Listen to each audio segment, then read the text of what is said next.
قال النبي صلى الله عليه وسلم إن عظم الجزاء مع عظم البلاء وإن الله تعالى إذا أحب قوما ابتلاهم فمن رضي فله الرضا ومن سخط فله السخط رواه الترمذي وقال حديث حسن.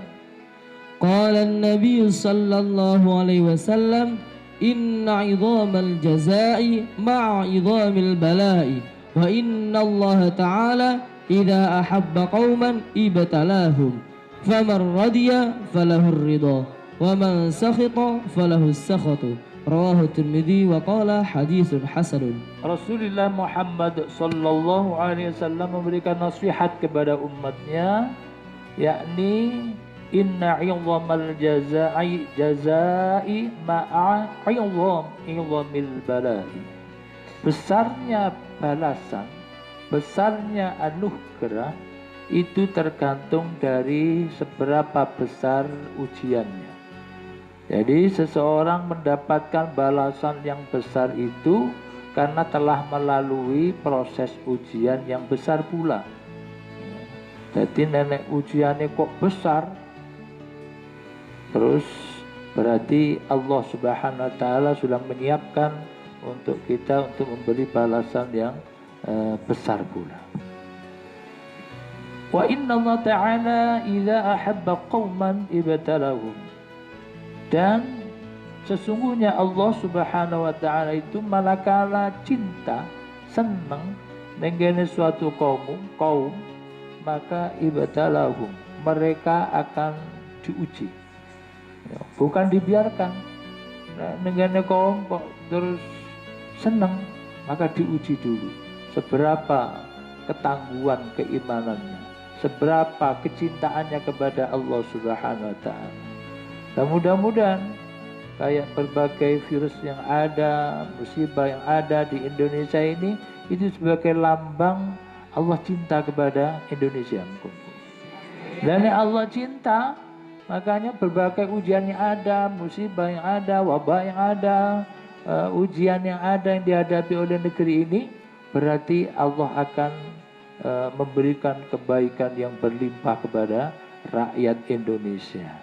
Muka-muka kula sampean golongan sing ngadepi ujian saat ini dengan berbagai ujian yang ada saat ini betul-betul merupakan suatu undangan dari Allah yang akhirnya kita bisa lebih dekat dengan Allah Subhanahu wa Ta'ala, bisa lebih semangat untuk beribadah kepada Allah Subhanahu wa Ta'ala, yang pada akhirnya kita dicinta oleh Allah Subhanahu wa Ta'ala.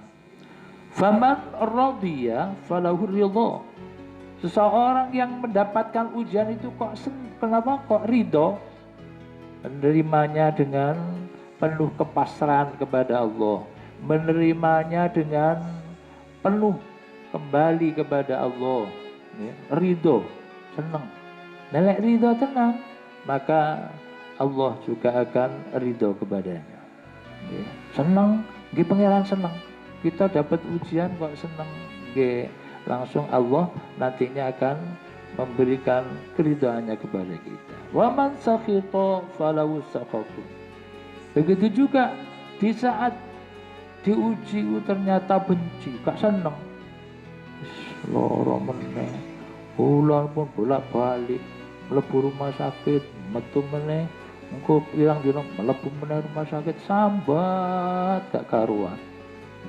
Koyok-koyok niku pangeran gak kenal karo awake, karo kebutuhan. Koyok-koyok dhek iku hanya menyelesaikan sendiri tanpa diberi kemurahan Allah. Berarti dia tidak suka dengan penyakit yang diberikan atau ujian diberikan. Allah juga suka, gak seneng ngene kawulane sing ngoten niku. Ya. Makanya kalau ada sakit, ya, ono ujian, yang pertama kali kita harus sebut adalah asma Allah. Kita agungkan asma Allah. Kok njaluk tombo? Ya njaluk tombo ngene pangeran dhisik. Ya, diikhtiari kanthi beberapa hal yang terdekat dengan kita. Apa yang terdekat dengan kita? Ya, terdekat dengan kita, ya doa, berdoa. Terus sarana, kalau pakai sarana, pakai ikhtiar, mungkin air diambil, didoai, ditiup, diminum sendiri, tidak apa-apa. Itu berarti usaha bahwasanya apa yang dihadapkan, ujian yang diberikan oleh Allah, kita terima dengan penuh keridhaan kepada Allah. Akhirnya Allah Subhanahu wa Ta'ala nantinya akan ridho pula dengan kita, akan senang dengan kita. Ya. Tapi sebaliknya, manakala ujian-ujian yang datang kepada kita itu kita hadapi dengan kebencian, dengan tidak senang, maka Allah pun tidak akan pernah senang kepada kaumnya, kepada hambanya. Jadi diparingi tetap anugerahnya itu, mana gak seneng piye, ya gak seneng lu kan nggih, ndak enak nih gak disenengi pengira. Muga barokah. Qala Nabi sallallahu alaihi wasallam, قال النبي صلى الله عليه وسلم إن عظام الجزاء مع عظام البلاء وإن الله تعالى إذا أحب قوما ابتلاهم فمن رضي فله الرضا ومن سخط فله السخط رواه الترمذي وقال حديث